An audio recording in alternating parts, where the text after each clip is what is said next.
this is Hive Mind, this is Kina, and Hi, this is Pranita. today we have a very striking personality with us for another episode of our Inspired Perspective series.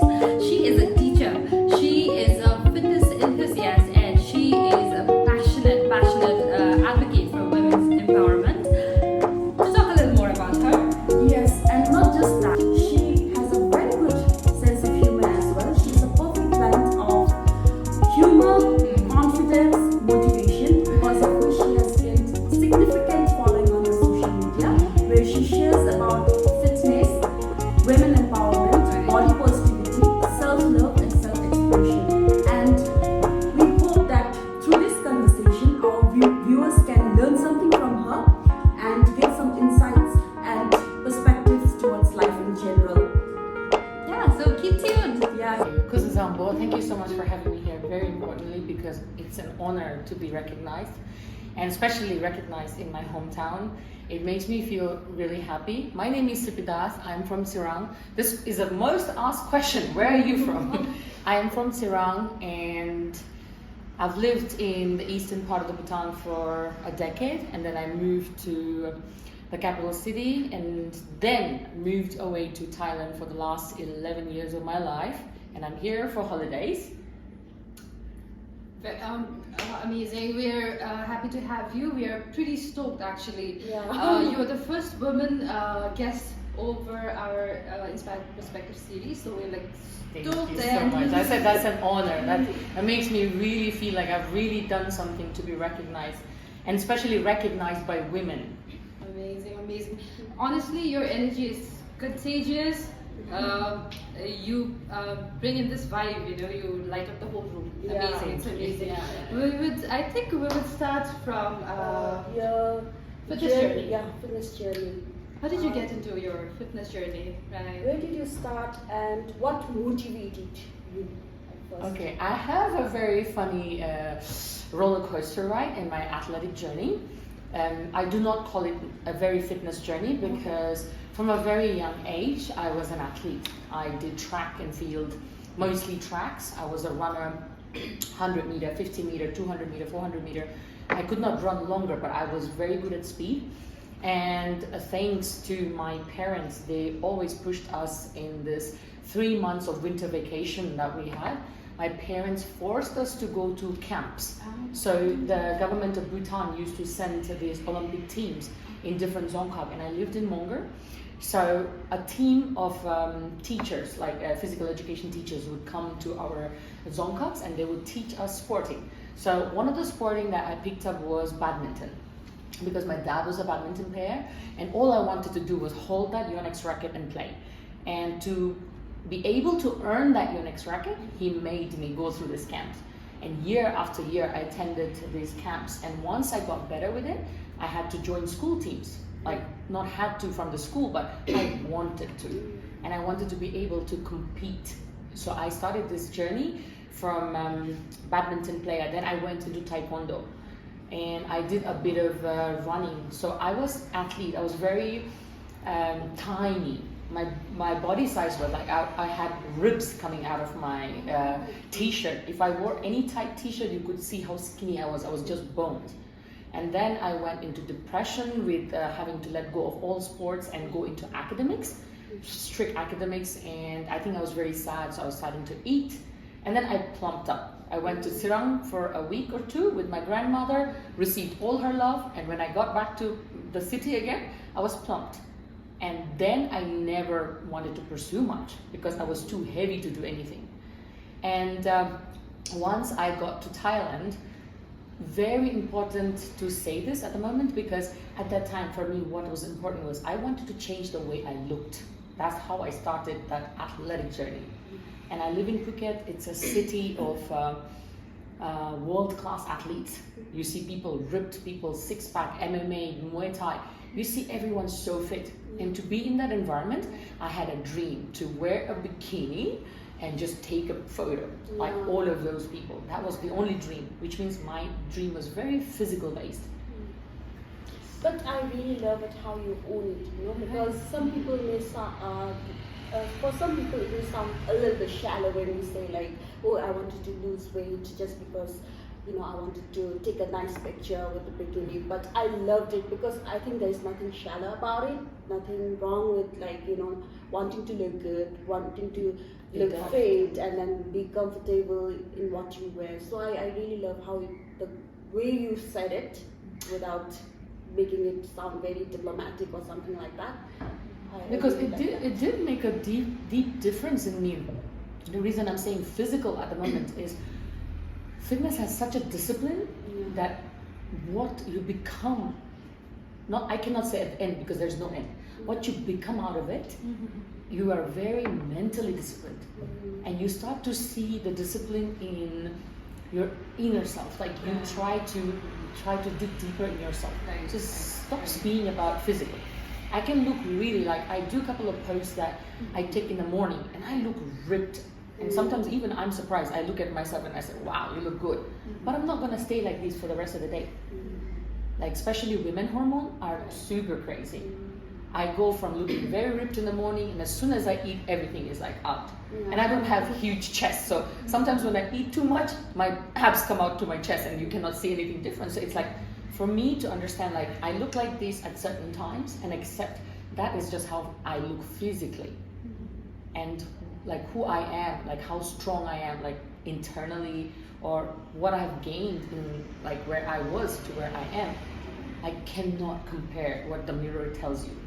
Mirror can tell you one story, but I have 100 experience to get to that story.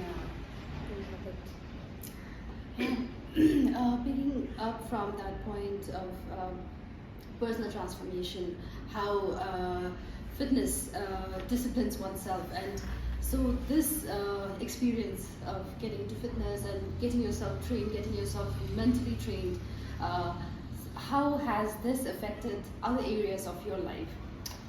It gets me very organized. There are a couple of disciplines, basic example I can give is, why do gyms have this notices on the wall, please re-rack your weights? That is one discipline. You use it, you put it back, which means you make space and you respect other people's space. That's one example. So for me, when I do these things at my workplace, for example, I know how to boundary myself. I work within my space, and if I do something, I have this I have the respect that other people have the same rights to use the space. And for example, what can I say more? Because I'm organized and I do not what's the term? Compromise. I don't compromise with what is right. That is so important for me. For example, I worked out this is my 8th year in complete absolute fitness and lifting. So in these 8 years, what I learned in the first 6 years, I had learned nothing. Because I trained with a trainer and he taught me. While I was training with him, I understood, wow, what were you doing for the last 6 years? And I questioned myself, but I didn't look like it as a bad thing. I had to go through the 6 years to understand what I'm gonna learn at that point with him, that okay, there is always room for growth, and what you have passed by is an experience. So these are the disciplines I keep in my life. So no matter what I do before, I always understand there is room for growth for me, and I should not compromise certain things. For example, lifting also. When I'm lifting, deadlift, say a position in deadlift. When I do a deadlift, what is important for me? My rule number 1 is goal. If you don't have a goal, don't go for it. And it's still same for my career as well, emotionally as well. I need to train myself to say okay, why am I doing kindergarten teaching? I have a very deep purpose of doing that job. I have a degree in science and technology. I should be doing research and something else according to my academic qualification. But what I have learned is the discipline that I think that makes a big difference is early childhood education. And I'm very capable of giving this to that generation so that I don't have to teach a generation that has passed through a lot and have a lot to change. And I do the difference. So for me, what is my goal? My goal is to change a generation. That's why I'm working with kindergarten. And exactly for my fitness, what is my goal in fitness? I just don't go to the gym and lift I don't watch Instagram reel and say, okay, I'll do like her. I know what I want. I want to train my body like very functional training. I'm getting old, I'm a woman, I probably might will have kids later on. So what is important? How to strengthen my pelvic, what is good for moving, what's good for the spine. So I am very definitive about my goal and work toward that goal in my personal life and in my professional life. I really love the way you put it, whatever you do in life, have a goal. It is super important. Yeah. It is super important because if you don't know, and it's also like, that's why I do mindset coaching for people. It is like I'm not trained certified at the moment, but I'm learning one step at a time. So what I say is have a long-term goal and have milestones for that goal. So that's why I said functional training is my ultimate goal. I want to get old, but strong and old. But at the same time, I have super small milestones. Milestone is like, I want to have great mobility. So for that kind of little milestone, when I'm training in the gym, I cannot do deadlift and squat all the time. I cannot lift heavy all the time. So I plan, my goal is, okay, mobility means 1 day of the week. Of the 5 days you're training, or 6 days you're training, you must put mobility in one of the days. I want to be able to have speed while I'm running. 1 day endurance only, speed only. So a little milestone helps you achieve your big goal. So it's very important to have the definitive goal and slowly work towards it. And one thing, understand it takes patience. That is like you cannot jump over milestones fast. Moving on, of course you are a very active person on social media. We see you talk about, fitness to like your random funny videos, you're vlogging sometimes, you're dancing sometimes. You're basically, it's so fun to watch and you're basically being yourself there.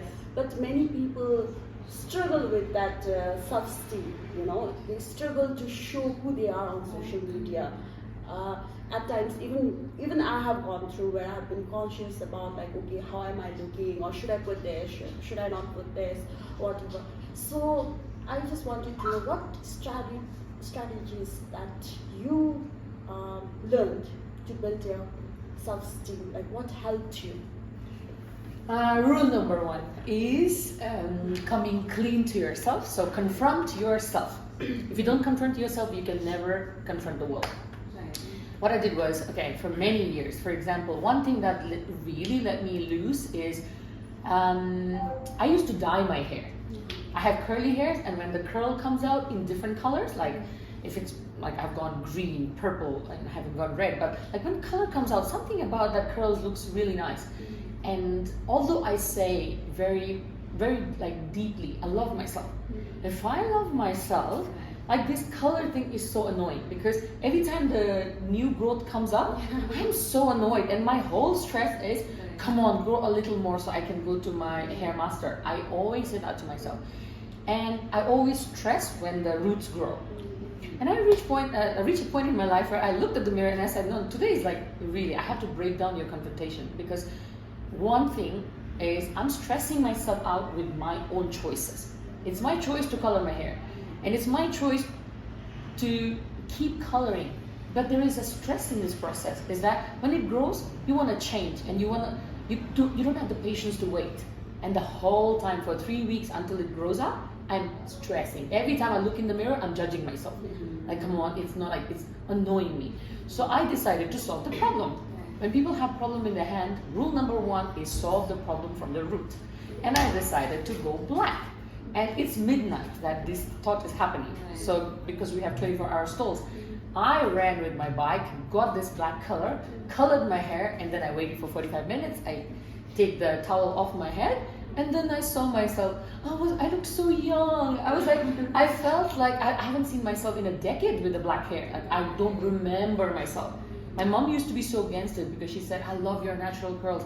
I gave birth to a dark haired girl, and I never seen her like that. And everything just like started to ring in my head. I saw myself young, innocent, beautiful. And I just asked myself, what were you doing all these years? Like I didn't care about the chemicals or nothing, but like the ability I had to see myself, like in the mirror, I was shining. I recognized myself. And it took a decade for me to do like this is a thing that's like an understatement for myself, you know? I just looked at myself and I was like, damn, you're really beautiful. And then the first thing at that time I had like this thing happened and I confronted myself with other things. Like I kept telling myself, I'm such a strong girl. I'm such a strong girl. And I fought this. Any little pain I had, I was like, no, Cipi, you're a strong girl. And I tried to like put on this very strong woman aura. And then I fought my real self so many times that I pretended to be strong. I failed to recognize that at the end of the day, I'm a woman. I'm a human being. Let's even forget woman. I am a human being. I have emotions, and there are ways to deal this emotion. Because some people feel an emotion, they don't feel it fully, so it comes back again to you. So that's why you have relapses. But for me, what I've understood is once I have an emotion, I want to live it fully. When I live it fully, I finish living it, and then I have nothing to carry over. So I feel like once I confronted, no, you can be weak when you want to be, cry. It's okay. And once I confronted, okay, you're not strong, you're weak sometimes. You have flaws, and all confrontation came when I accepted who I am. My flaws make me who I am, but I always remember there's space for growth. Don't forget there's space for growth, but I don't let any of my flaws make me feel bad about who I am. So that is the biggest, I think that's the mind map that one needs to sit down and actually do it. Unless sometimes when you just speak, oh, I think I'll be okay. This is something that you say and you hear and you forget. When you actually, that's why people have therapists, because these people help you look through it in black and white. So when you have someone like that, that's why even if you cannot do it yourself, find a professional who will help you get to the deeper part of yourself and come out clean, because you have no guilt, you have no shame. I think that is one part in me, I have no fear in being who I am, and I'm shameless. Sometimes I do something and just something happens. It is natural.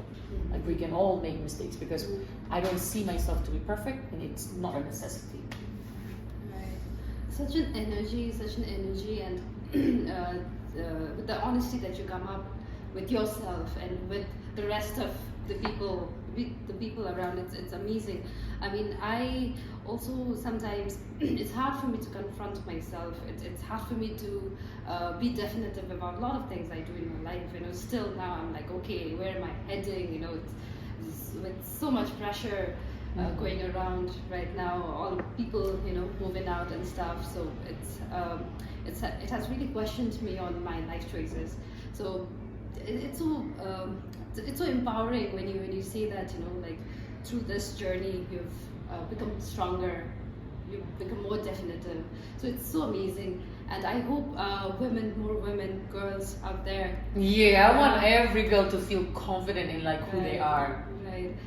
I think that's one thing my friend Coach May, she told me as well, because we reached a point where she was having unlimited clients, so she was earning a lot. Right. And when we ate together, she was paying, and I said hey, don't pay for me, because my ego, of course not gonna pay, I don't deny it. My ego was girl, I can pay for myself. I know we're friends, but I can pay for myself. And she'd be she goes fast and just fucking pays it. And then I was like, stop doing that. And she's like my sister, so she said when you have a big sister, just enjoy. And I didn't realize until one day she told me Cipi, I have money right now. I'm a fitness client, and I don't have months and months filled like this, because her schedule is from morning to evening filled. She eats lunch between 15 minutes before clients. So she told me, at the moment I have money, and when people are offering because they love you, they want to tell you that they want to take care of you. So accept this offer of love as a token, because when you reject this, it makes me feel bad. And not everyone does it with the same intention. Okay, again, really important that we segregate this. She said to me please accept this offer of love, because I know how hard you work, and for me at the moment I have more clients, so don't worry about it. And then also she was the first woman who bought me a flower. I have never received a flower in my life. And we were we have this because it's a tourist place, so little girls and boys come to sell flowers. And she said 2 flowers, one for herself and one for me. I was like, you bought me flowers? Because no boyfriend of mine ever bought me a flower, and nobody ever gifted me flower. So seeing one flower, I was like, what the hell? And I would always say, I don't need flowers.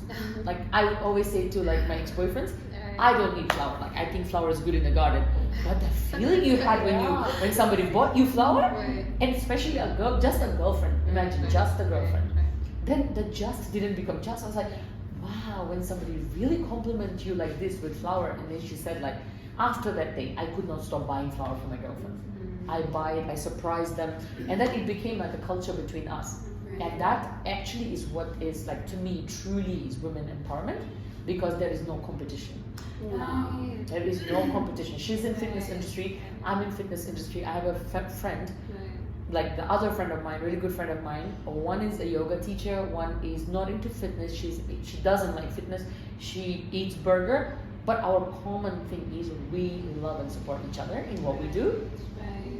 So one thing I've also learned and accepted is professionally in my previous job, I worked under 3 supervisors who were all female, and I understood, I excelled in my professional career as a kindergarten teacher in a year, and she had worked 11 years in kindergarten. And the results that I brought, because I'm not a stereotype teacher. I don't do only classroom teaching. I did a lot of things that were different than she did, because she was still like doing the traditional method of teaching and stuff like that. But I use technology to the best of the advantage, because kids these days grow with technology. And what people think are stereotype about using a TV to teach, I reversed the psychology, and my results were tangible. And professionally, I think she felt a little threatened. And I don't say, now I say it with no shame, because I cannot deny it anymore. I was suppressed in my job for 4 years. I worked under her and 2 more female bosses under them. And then I understood, and then I told myself, I will never work for a female boss again. Because I said to myself that I'm all about women empowerment. I want to see women grow, become rich. If I'm getting rich, I want people next to me, standing to me, be rich.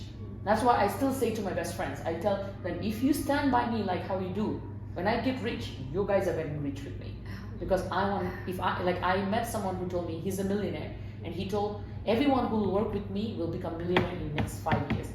So when I knew the power, like forget about women empowerment, when I knew the power of a powerful person, he can pull anyone up. So I would always say this to my friends, and I still say this, and to work under somebody who was completely different of what I wanted, like what my personal principles are, I didn't even realize I need to get out of that. But come rain, come go, I interviewed for this Russian company, and 2 of the owner and the manager are women. And when I interviewed, first thing I said in my mind was no. Before even starting to open my mouth, I said no, because it was a video interview, and I was like, And they were very realistic. They said, come and look at the school. And I said, okay. And we finished our interview talking about our values, blah, blah. And then I went to see the school. And when I went to see the school, she showed me a school on a Saturday, which means she took time to come and show the school to me. And I interviewed her thoroughly, because I wanted to make sure that this time I give myself to somebody who values my skill. And I asked her so many questions. So, okay, like, what are we going to do to improve this? Like, what are the kids eating?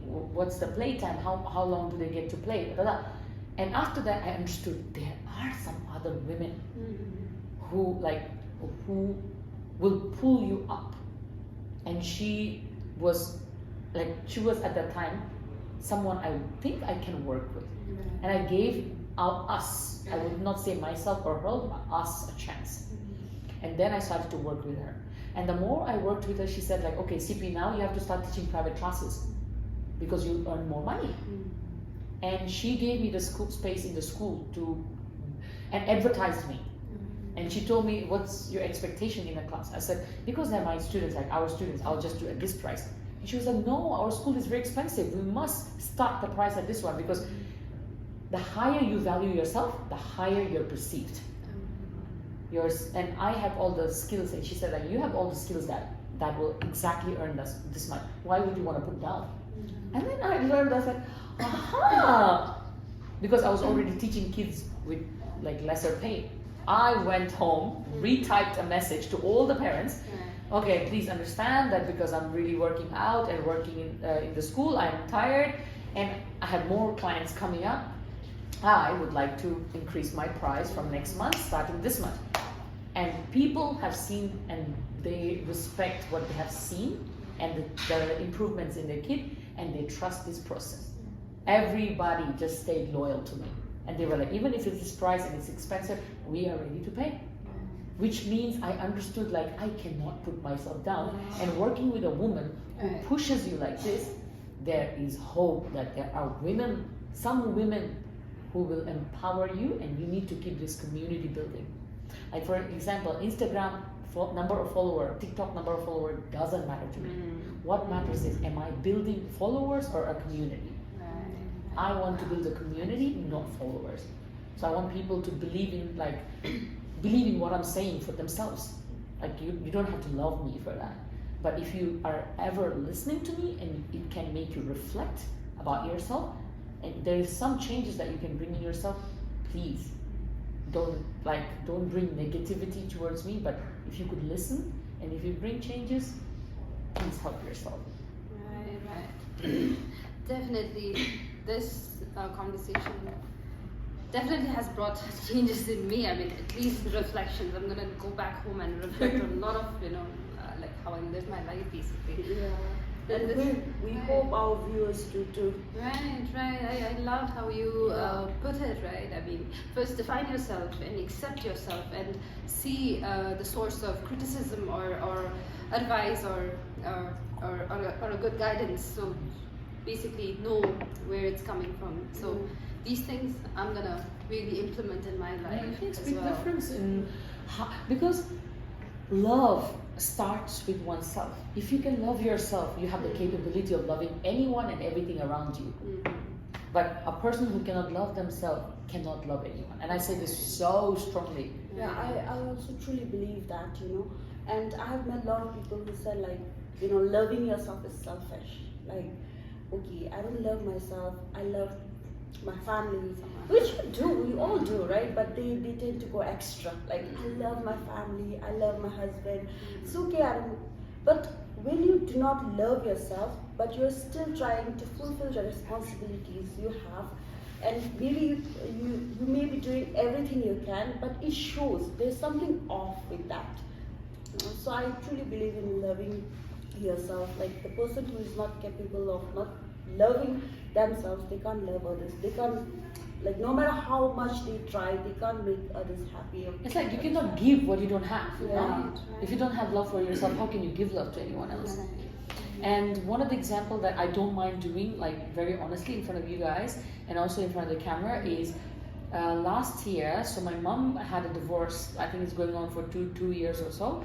But last year was so intense for her, and I had this 1 month holiday in August last year, same time. And instead of coming to Bhutan and being with her, I chose not to come. Not because I'm selfish. I don't know how my mom perceived it. I haven't really explained this to her, but I think in few years she'll understand herself, because this is a process that I really trust, because I've gone through that myself and I know it works perfectly well for anyone who will try it. But I could not tell and explain this to my mom because it takes a lot of time to prepare, and at that moment she was emotionally unstable and I did not want to explain this to her, so I just did it. So what I did was, instead of coming to Bhutan to be her emotional support, I left her alone. Because what happens is, when you know you have someone to depend on, you will give your 100% dependency on that person, and you don't know how to work on yourself. And that is, at that moment my mom was sad, and she needed to work on coping up with her emotions and reflecting in life. She lost a relationship, which is not the end of the world. She has 3 daughters who loves her like limitlessly, and we will do anything for her. And she has to understand that this is the price she has in her hand, that her daughters are going to be there for her no matter what, and that what doesn't serve you don't deserve you. She must understand that it's like if you're holding hands too tight and it's hurting, You cannot work on holding too long. So you just let go. Everything is easy. And if it was meant to be, it will fall back in place. You know? So I could not tell all of these to her because whenever I started to talk to her, she wouldn't understand. And I knew even if I speak, I'm just gonna be just talking to myself. And I understood, I let her be. And my youngest sister was here in Thimphu at that time. And apparently, like unconsciously, what people do is dump your emotion on someone who's closest. So my youngest sister was very, like, to me, she was young. Still, she's like my youngest. So for me, she was so young to take somebody's emotion at that time. I'm not saying it's bad. Of course, she's my mother. We need to be there for her. But this particular journey is hers. And she needs to acknowledge that she cannot dump this on someone else. Even if it's your daughter, your granddaughter, like whoever it is. Because your journey is yours. And you need to own it. And you need to work on it without anyone. So I needed to let her process this. And I told my sister as well, please do not entertain her emotions. Because she needs to fight herself at this moment. She lost a love. She lost like everything she built up to now, physical properties. And she needs to learn how to adjust to live with this in the future. So my sister was staying away for late nights with her friends, and I told her, live your life. And don't feel guilty about it. Because there are certain things that we have responsibility and you're fulfilling it. To me, she was doing my responsibility. As an eldest, I was away. I could only support financially at the moment for her and my mom, but most importantly, like being there takes away the opportunity for my mom to like accept and grow for herself. So I was explaining this to my sister, and my sister was living her life. She worked late nights and she was going out with her friends like she should, because she has to be sociable as well.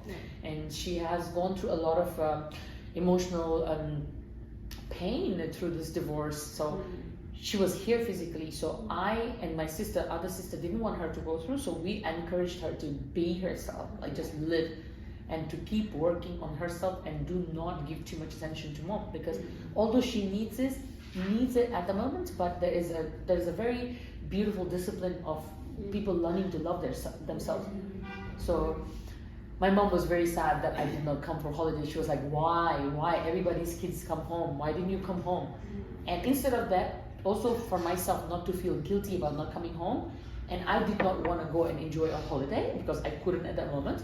So what I did was I learned something called powerlifting, which is a sport. It's a competitive sport, and I didn't want to compete, but I had always seen it and I always wanted to learn it. And I had someone who could teach me at that time. Like, I don't know, everything just happened and blink. The next day, the trainer just says, like, okay, I think I can teach you. Okay, boom. I forget about Bhutan. I forget about going to Bali. Everything's just done. I need you, teach me. Because I want to put myself 110% into this new skill that I'm going to learn. And I told him, like, I've lifted 125 kilo deadlift before, but now when I come to you, like, I've never had a trainer before. I could not afford a trainer. I was studying, I was working small job. I could not afford a trainer for like the kind of level of knowledge this person like I was going to train with will have. And he really was so genuine about everything. He said, like, I know you have so much potential and I'm ready to do. And I told my mom, like, okay, sorry, but I'm going to be there for you. Don't worry. And I think what I see now is like she's so independent, even though there is struggle, but like the person I know from the calls that I remember in back like exactly a year ago to who has come out of like that process right now. I'm so proud. I'm so proud to see that woman like slowly trying to understand her own space. Like I would think as a mother, I have kids, like they're gonna just leave my house. I want some space, I want to do things I love, because all my life, like raising three daughters was time. One pregnancy, like one kid after toddler, high school, middle school, college. I would think, dear ladies, like you're grown up and you're all in a stable job, like the youngest one studying. I want to spend my time doing things I love. And I see her doing exactly that. She wakes up in the morning, goes make food. She has a puppy. She absolutely loves the dog and don't call dog, it's a baby. It's her baby. She says she has a garden, vegetable garden, a flower garden. She's so busy throughout the day. And sometimes, like when I'm doing TikTok, I feel like, should I be with my mom? And I look at the CCTV. She's really busy. And when she comes back with all the harvest, like vegetables, and then we spend time cooking together, cutting together. And I understood, like, she enjoys her space. And now that my youngest sister is not here, she left in February, she has all the time for herself. And next year, I'm not gonna come, and until then, she will learn. Now she has like a complete year to learn how to enjoy this moment rather than complain. Because you always have to see what you want to take the best out of it. You can either say, my daughters don't love me, they don't come to me, or think, oh my God, I have so much time. I spent so much time when I was young taking care of these girls. Now I'm free to do what I want. Take care of Yeah, yourself. I think that's like how perspective works. Like everything is about how you learn to love yourself. And it, like I gave an example of my mom, which is not easy. But you cannot expect to depend on anyone to give you that. That comes from a lot of pain, a lot of confrontation, a lot of analysis and reflection on your life, what you've done. But what you can take is, where am I heading and what I want. At the end of the day, I think everyone wants a peace in their heart. Like for example, when I go to sleep at night, I don't go to sleep with heavy heart. If I said something to you, like my friend, if I was mean to you before and I didn't apologize, before I sleep, I swear to God, I have to, like, I cannot sleep with the guilt inside. So I say, like, I'm sorry, I think I was a bit harsh earlier. I shouldn't have said it properly, I should have said it like this. So when I go to sleep at night, I have no guilt in my heart, my mind. Nicholas Tesla. Nicholas Tesla is a physicist, a scientist. He was the one who actually started to talk about this long time ago. That's why Tesla, the Elon Musk Tesla company, it comes from his point of work, from his name. Because everything is energy, frequency, and vibration. That's what he says. And manifestation is like one thing before we end this up. Manifestation happens so easily, like this. It's at the fingertip. You don't ask for it, you believe in it. You believe in it. And then you align your frequency with it. It will align automatically. You just have to keep believing in it. So, for example, I quit smoking cigarette, and Thailand is, I'm saying this as Thailand is legal for weed. I smoked weed. I used to drink alcohol, not an alcoholic, but I used to drink alcohol. I stopped everything overnight.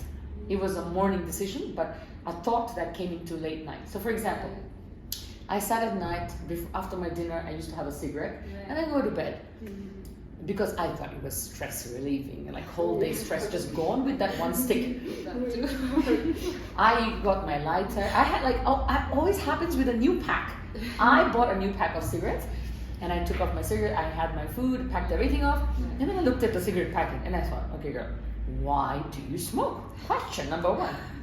And a cardiologist always say, one thing that they need to protect health of the heart is stop smoking. And I had watched this TikTok or Instagram reel somewhere before, and then I looked at the cigarette and I asked myself, Cipi, why do you smoke? And then my answer to myself was, because you are free, like you feel stress free. And then I asked, what is your stress? And then I realized I really don't have a stress.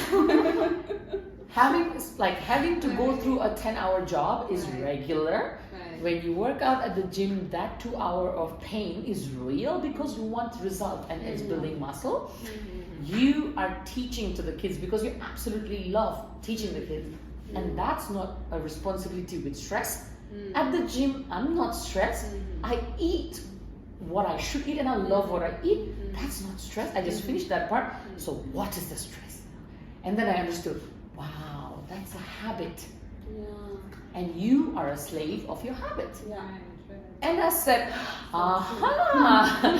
And then for the cigarette, I smoked my cigarette.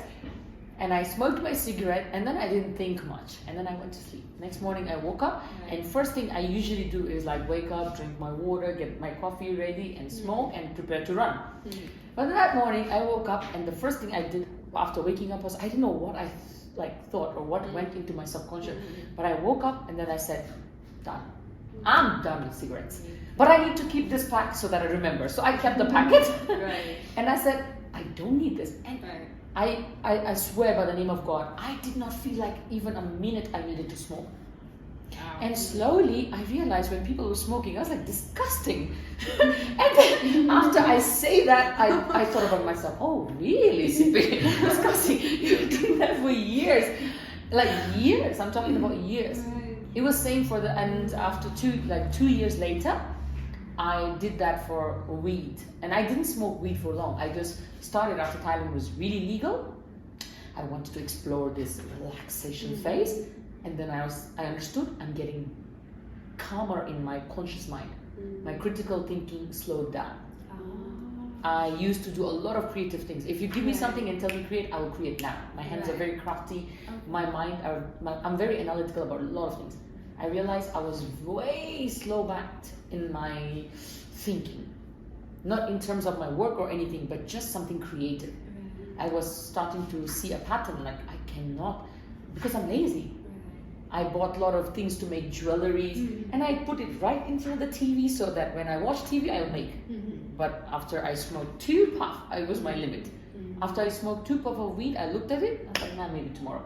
And that tomorrow took me about a year.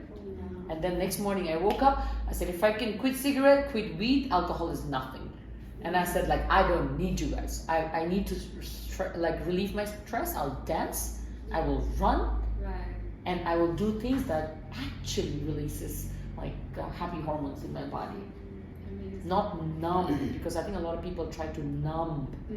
Numbing their emotions, numbing their creativity, and comfort is what people keeps from growing. So when they love this phase, like, oh, I'm numb, I don't need to, like, this is, people think this is an escape. So people don't solve their problems. So they love their comfort zone of numbing them, numbing their emotions, and they enjoy this phase. So once I realized I've been doing this for so long, and if I do this, I'm never gonna see, like, I call this like my divine version. I don't see my better version. My better version, I passed it. Now I'm ready to meet like the best of me. I think it's somewhere in the future that I'm gonna see her, and I need to put in the work to be her. That was so inspirational, I swear. Sometimes when I talk, like I also reflect, like a lot of things come in my mind, and I feel it's so intimidating for people. And off topic, but that's why I cannot date men. Like I don't find men who had like, I dated someone, like a couple of people, 2-3 people that had that same mindset. Like they wanted to become that divine self, and when they met me, it was too intimidating for both like this kind of energies to me. So when I meet regular people, like when I meet a man who says like, who don't understand what I'm talking about, I don't understand. Like I can't believe that I would want to live with someone like that. I want someone fighting to be like the divine self, like endlessly. Because I want to have kids in the future who will see their parents, like how I saw my mother, like being the best version of herself through no matter how hard life was. So when I see someone potential of the same energy like mine, I find it so attractive. Like I don't look at kids like kids. We're gonna have a super DNA in the future that will conquer the world. Sorry. Just reminded me of Sheldon Cooper. Many men have compared me to him because he says like, why do I feel like you're the female Sheldon Cooper? Because I feel like I know my potential. So that's why something like I don't compromise. I tried compromising. It's cheating yourself. In one thing I was talking about in my TikTok is I did a video and I said today my topic is tell me one thing you love about yourself. And everybody was like, I love to dance. And I said, no, that's what you love to do. I want to know what you love about yourself. Because if a person doesn't know what they love about themselves, they don't understand love. The first thing we need to pick is very definitive. For example, I love the fact that I'm a very, very honest person. And it's not the easiest thing because people don't like to confront. And when you confront, people don't like you. And with this fact, how I live is, I cannot make everyone happy. And number 2, not my responsibility to make people happy. And you cannot like compromise to fit in somebody's life, fit in somebody's space. You just have to. That's why I don't have much friends. I have like a handful, like 5 friends in Phuket, who knows who I am, who knows what I like, who knows like how I react to certain stuff. So, and I don't need friends. I don't need friends. When I meet someone, they say, "Oh, meet this one. I know him from the gym," and he looks, "Hey, my friend Cipi," and I look at him and I say, "Meet this one. He's from the gym. He's from the restaurant. I know him from the restaurant." I use this term technically because if you are my friend, you must know my pain. You must know my happiness. You must know my family. So these people I call my handful of friends, they know everything about me. Right. And on the day like I am dying, I can call one of them. And that is the definition of my friend. So I used to give my energy to a lot of people, and what I didn't realize was the more I give, the more I am low on battery. And I didn't charge up to give myself enough. So the more I'm going down and down with my energy. Yeah, okay, your problem is like this with your boyfriend, I talk to you. Okay, you want to make more money? You know what you can do? I have a lot of ideas. Like my brain is 24-hour network. I just cannot stop. So I was giving and giving. And one day, like my very good friend, she's a coach, a fitness coach as well. And she told me, Cipi, just stop. Stop giving yourself to people. Because everybody deserves to live a karma. And probably that was their karma to face that, but you interrupt their karma by helping them.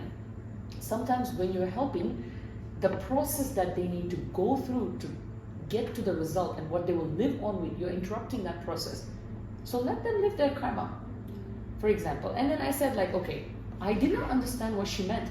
But one day we were together and I don't know why, but I have this magnetic energy to just bring people with problem to me. Like whoever has problem just comes to me and sit down and then, start like vomiting their problem to me. And before I was entertaining of it. And now I don't feel sorry because I understood like what she said. You need to face your karma.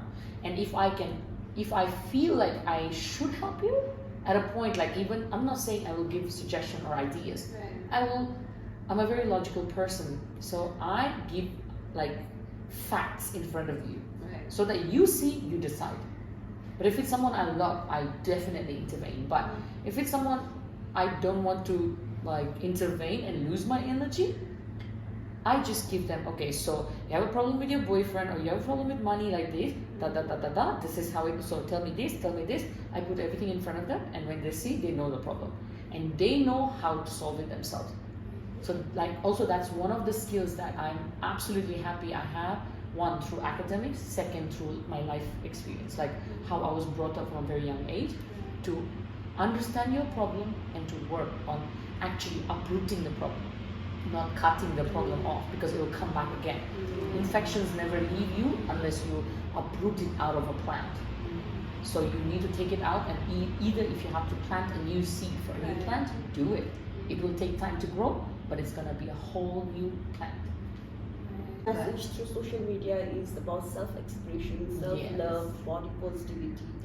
So if a young girl right now, probably at 13, 14, who is just trying to find herself, who's trying to love her body, who's trying to cope up with the whole social media, Instagram models and all that.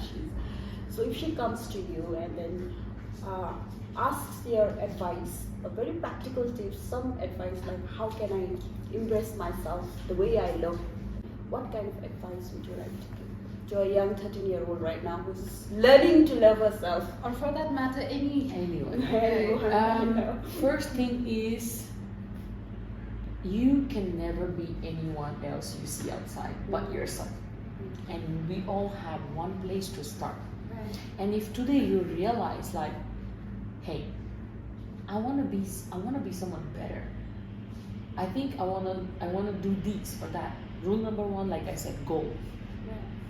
Your self-esteem also requires a goal. I want to be able to tell my 20-year self, like, I achieved this in life. I used to be like this, but I'm like this now. So like that long-term goal, say she's 13, 14, 15, say 20 years. Look, she looks ahead of 20 years. I want to be that 20-year-old girl. She should be able to define herself in a definitive time where she can see herself. Okay, maybe I 20 years. Probably you finished university, or you just finished university, or you're in the university. So what kind of girl I want to be? Because when people like, at the moment people come to me and say like, Cipi, I want to look like you. And the first answer, with no shame, no harm, no judgment, you can never look like me. Because you are not me. I want you to be able to say like, hey, I want to look like this. Like, have a definitive definition of what you want to look like. Not physically, but in terms of like the whole personality and the person you want to become. So I am 32 this year. By 35, I want to be able to change the way I speak. I'm very funny. Most of the time I'm very even naive in the way I talk.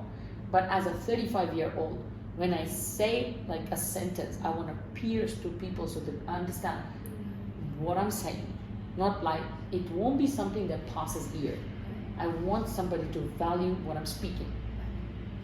And probably I'm saying it now that it will cost them more to listen to me at the time. But I know this. I know this for a fact that when I become that 35 self of mine, my word will cost money. Because by that time, I want to achieve a level of a mastery in being able to be heard and understood. So it will take a lot of time and a lot of effort for me to get there, but like, to be able to see yourself will give you value. A lot of women, men, even men, don't understand what is the word value. Value doesn't mean how I look, what kind of knowledge I have. The value is when you look at the mirror and not just look at how you look physically. Do you love this person? Question number one. Are you able to love this person? Most of them will say, oh my, like these, that. You bring out flaws.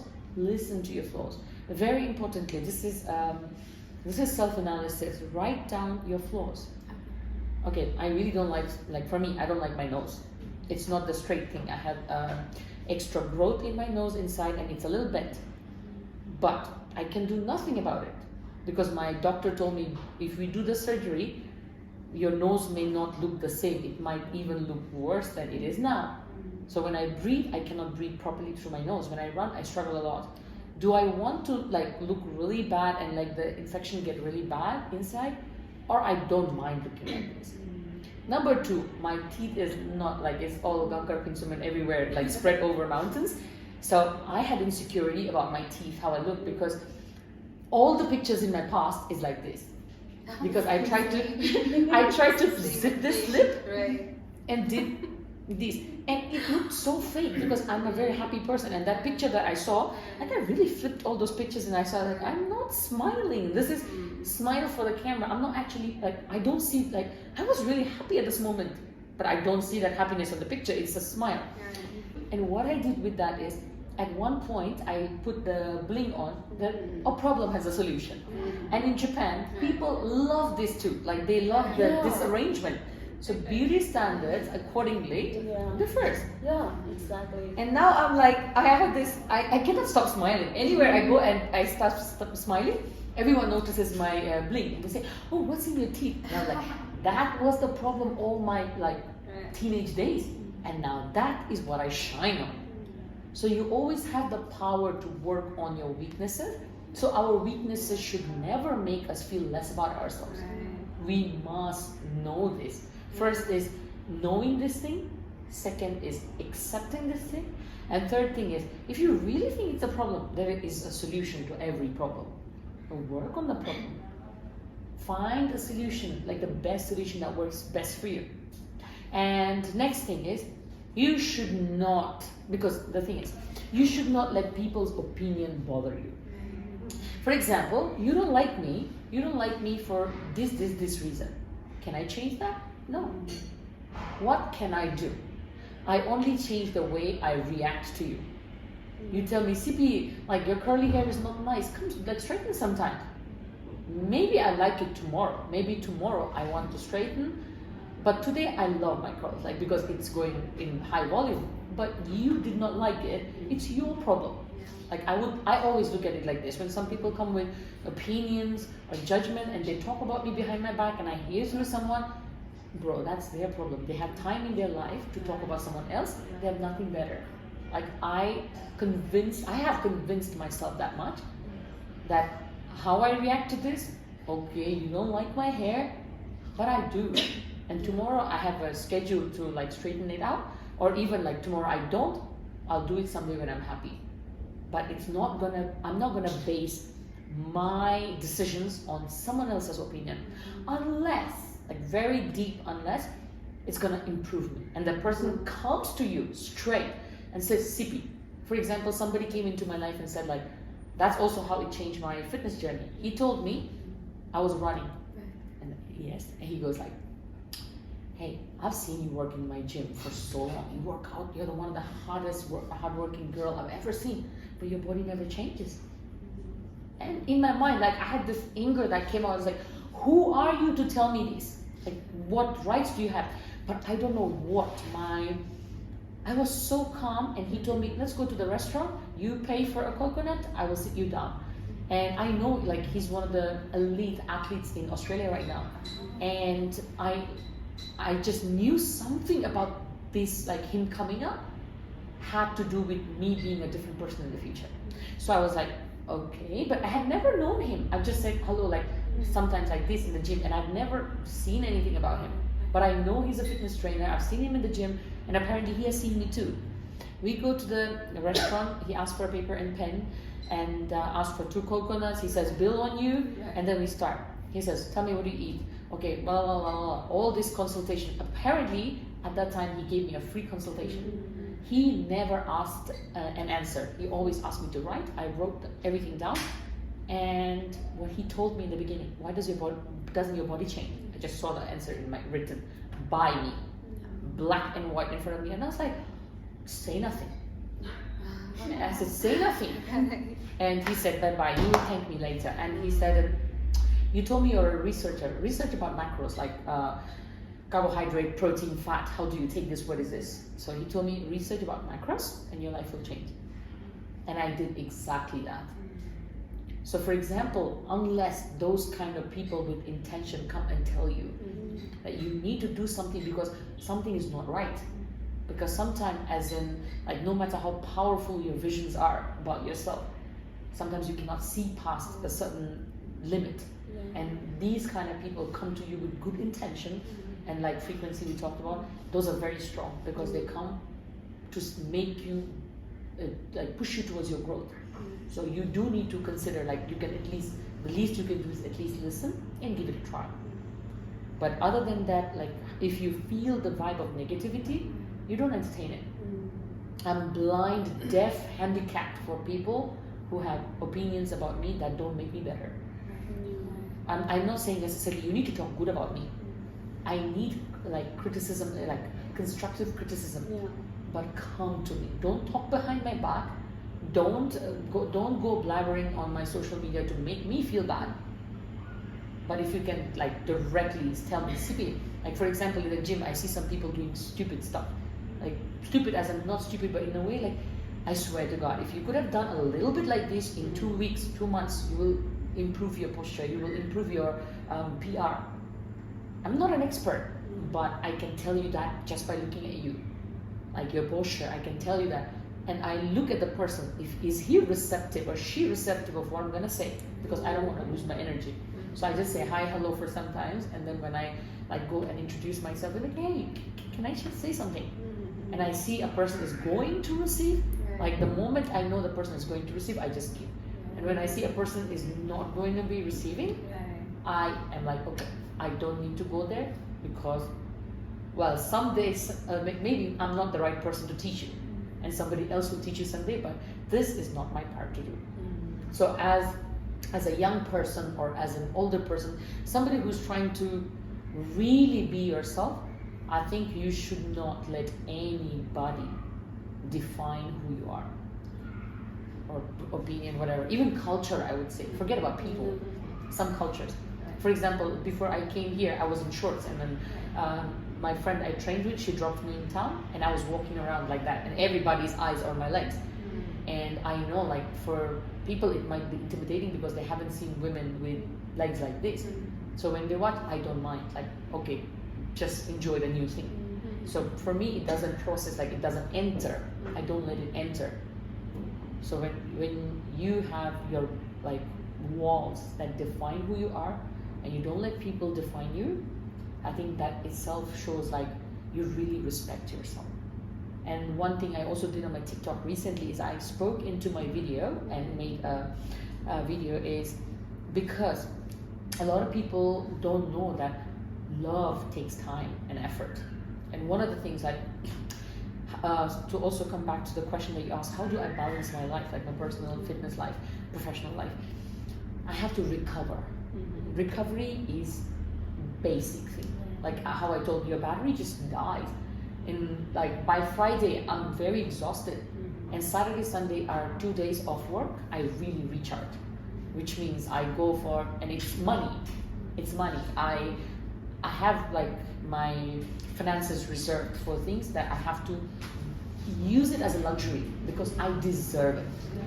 I have to like, okay, saving is one thing, but how long am I gonna save?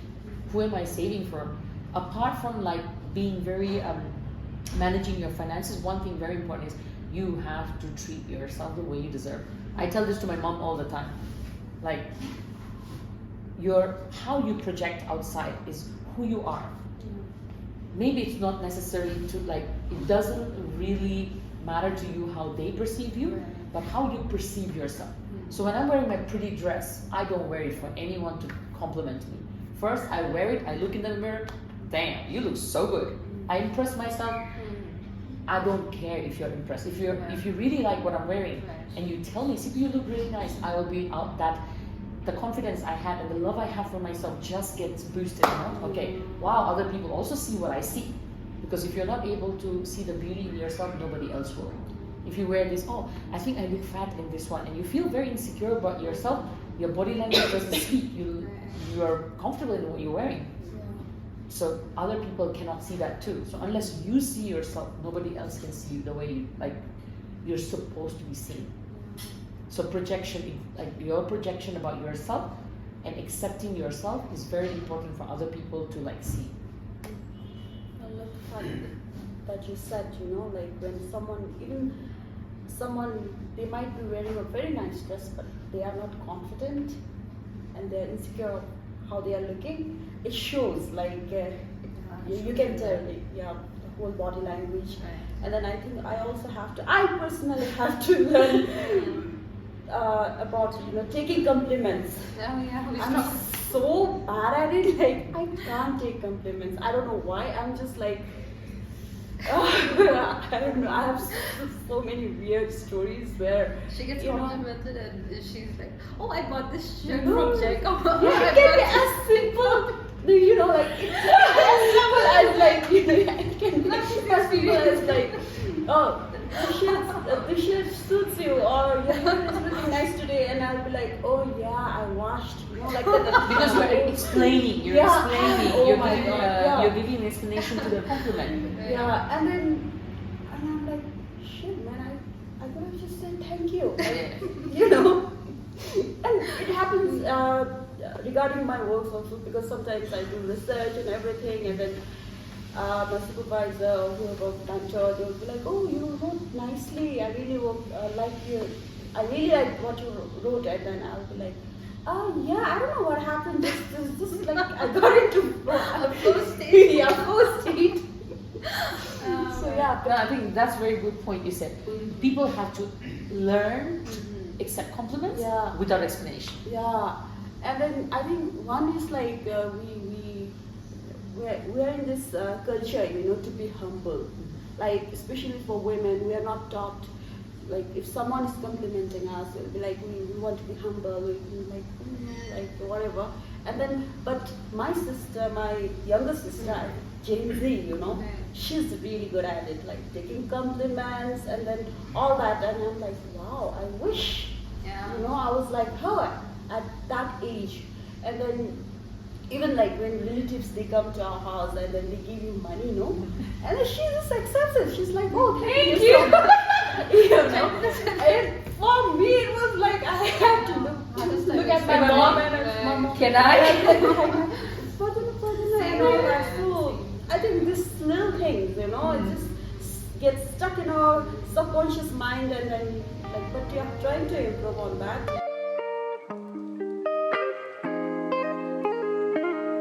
My mother is an example for me. She's a very, very realistic, right in front of me kind of woman. She was a nurse, so she had a very disciplined life, like in terms of her professional life and her personal life. She gave everything to, and also because I have two younger sisters, so we are three daughters raised by a very, very strong woman. And when I saw that she could do everything without a man, when I saw like she could provide for the house, she could do everything. I was in sports. My sisters were in sports. Okay, I need basketball shoes. I need badminton racket. I need this jersey. I need to pay for that. Everywhere she was hands-on, even if she could not afford at that time. She made sure she gave everything to us. And I had this feeling like, I want to be like that woman someday, you know? I had this energy that told me like, and I knew from this DNA thing that it comes twice in the next generation. So when I looked at her eyes, I knew when I'm getting older, I'm gonna be something like you. So she raised her daughters, like all three of us are pretty adamant and strong in our thoughts and how we believe what we believe because of her. And when I was starting fitness, I never thought I wanted to do a fitness advocacy or a lifestyle advocacy. At that time, I knew that I wanted to be a voice for women. I somehow knew it for a very long time, but a couple of years ago, I understood like I should start speaking about some things. I even made a couple of videos at the moment that I could not release because I'm still rethinking that there is possibility that I can say it even stronger than how I said it, because these are real things, and people don't talk about real things because they're scared of being judged. I'm not scared of being judged, but I'm just putting my words right so that when it penetrates into somebody's ear, I'm sure that it just hits like a gong and there is whole loud noise that they will never be able to forget what they heard. So also putting words in order and picking the words that I speak are very important. How do you balance your work life, personal life, fitness, and what of other? In the beginning, like a couple of years ago, it was very heavy on me because I love what I do, and like I give my 100% in what I do, and sometimes you're exhausted because you give too much, you don't realize it. So I would plan my day in a way like I used to wake up at 5 when I was a kid to study in the morning. My mom never let us go to school if you did not revise what you studied yesterday.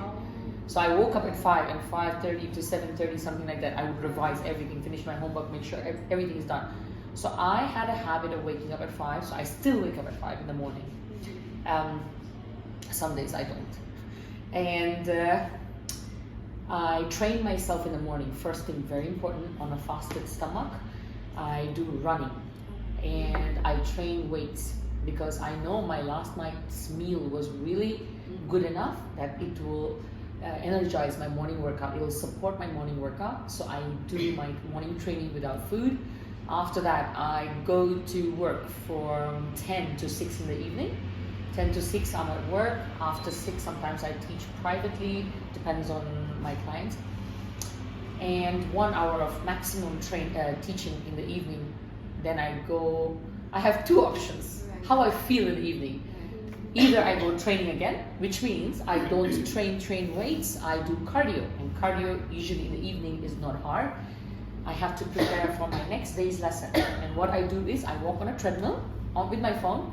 Okay, tomorrow I'm going to teach this, so prepare, download work, I'll start writing my lesson plan and start working on it. So for me, it's just work. Instead of sitting on the sofa, I'm working on the treadmill.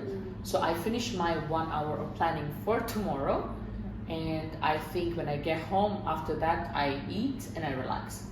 And after I eat, 10 minutes of walk to just get my digestion started, and then I sleep. So at the moment, I have no complaint because it's a routine.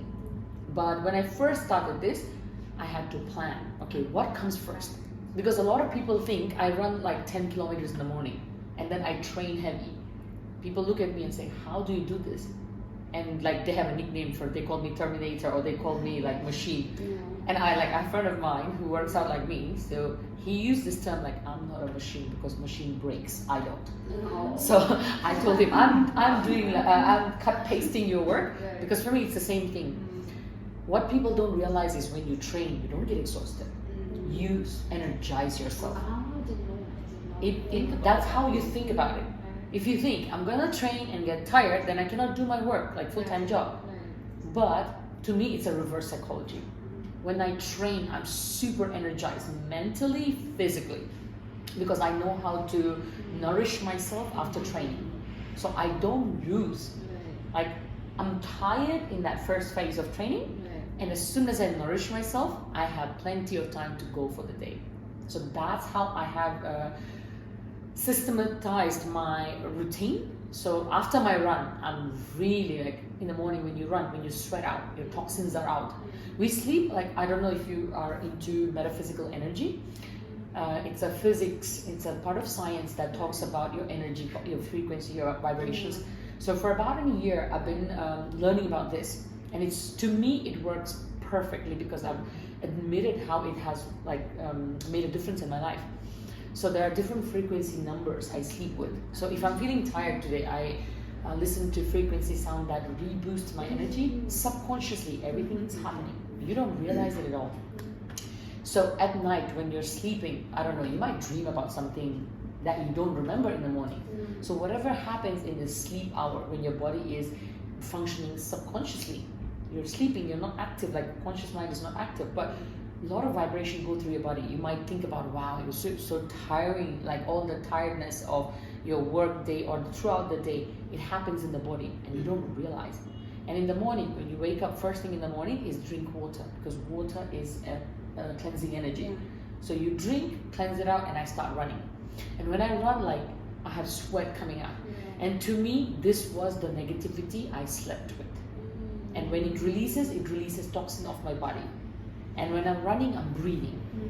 And I'm listening to my music, which means I'm very happy. I have like endorphins and oxytocin flowing, like flushing, I cannot say flowing, flushing in me. I'm so happy when I run. Finish running, come back to the gym, I'm preparing to lift. Which means I'm really ready now. Now, like, all the toxin is gone, and I do a bit of dance to like give me a little bit of vibe. Because when I used to lift heavy, I'd be like, oh my god, 15 reps, 5 sets, oh my god. And it keeps me stressed, which means I'm releasing cortisol. The moment you release cortisol, your muscles start to respond differently, because now your muscle is stressed to work out, and your mind is stressed. But when I feel like, when I dance, that dance makes me loosen up. Like, I'm so free when I dance. And that's why, like, in the beginning, the people at the gym were looking at me like, she's crazy. And then, like, people, when they recognized me outside the island, they were like, oh, I saw you dancing at the gym. Nobody told me they saw me lifting heavy at the gym. And I'm like, you never saw me do 100 kilogram deadlift? Like, no girl can do it. And they say like, oh, no, we saw you dancing. And you were so happy dancing alone. And I said, that is what gives me power to head into. So what you want to do, you have full control. Do what makes you happy and then venture into it endlessly, like it's effortless.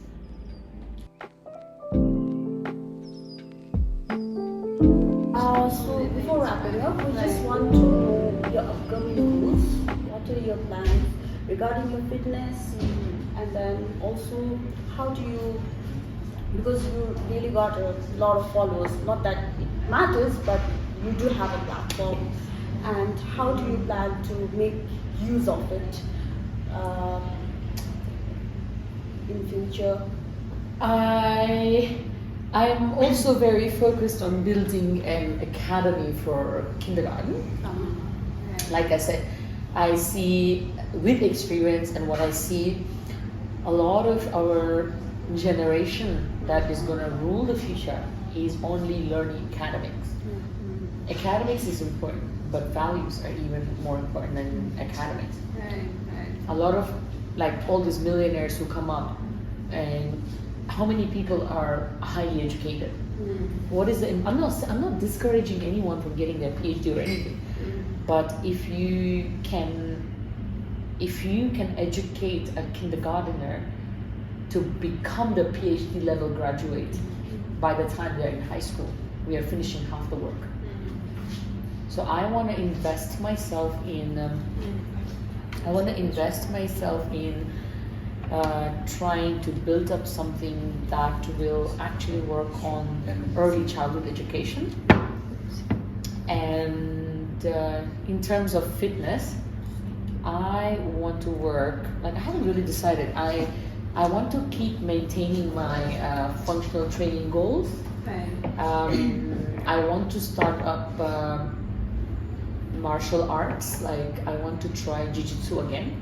I was in there, I had a little bit of trauma after an accident. I got out of it, and hopefully I can get back into it, but no promises, because I really need to focus one thing at a time. I cannot go everywhere and learn a bit everywhere, so I don't want to spread myself out too much. So if and how it fits, I want to get there. And I believe that I registered myself and also paid for a personal trainer's course. Halfway through it, after getting the materials and stuff, and after I was learning, I realized nothing's gonna change on the physical level. I don't want to. I understood that my potential is worthy if I invest in changing mindsets rather than physical body of a person. Because I can go to the gym, train you really hard for 2 hours, and you will live your life again. You will go back, have a Saturday night, Friday night drink, a couple of fries, burger, and that I don't mind sometimes, but people don't understand the value of having a very set discipline and taking those days off. So it's all about choices. You can always set a goal and work towards it in a way that suits what you want. Today's session is brought to you in collaboration with SOS. SOS is a restaurant and a bar located right across National Handicraft Emporium on Norzin Lam.